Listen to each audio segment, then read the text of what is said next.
This is Mr. V, and in this video we're going to learn how to evaluate an expression that has brackets, multiplication and addition using the order of operations. We want to evaluate the expression 3 times the bracket 8 minus 3 plus 2 times 6 minus 20. That's a big equation. But we can make sense of it if we follow the order of operations. So the order of operations says we start with our brackets, and we can see that our equation does in fact have a bracket. So to start off with, I'm just going to copy the equation so we have a good starting point. 8 minus 3 in brackets. All right, and we're going to start with the brackets, the B of our order of operations. And we can see we have one bracket which is 8 minus 3. And if we evaluate 8 minus 3, or 8 minus 3 of course we know is 5. And we'll put in the rest of the equation, which is unchanged. Okay. Do we have any other brackets to worry about here?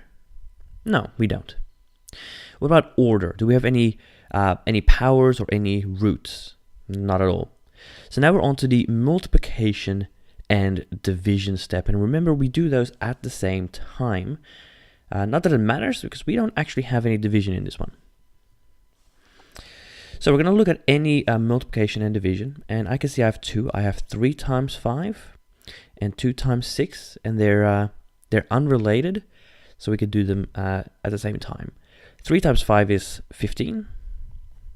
Plus 2 times 6 is 12.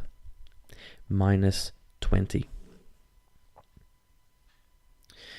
Next up, we want to do addition and subtraction, and we want to do those left to right, and we're going to have to do this multi-step. So first we'll evaluate 15 plus 12. 15 plus 12 is 27 minus 20, and then we'll evaluate the minus 20. So 27 minus 20 is 7.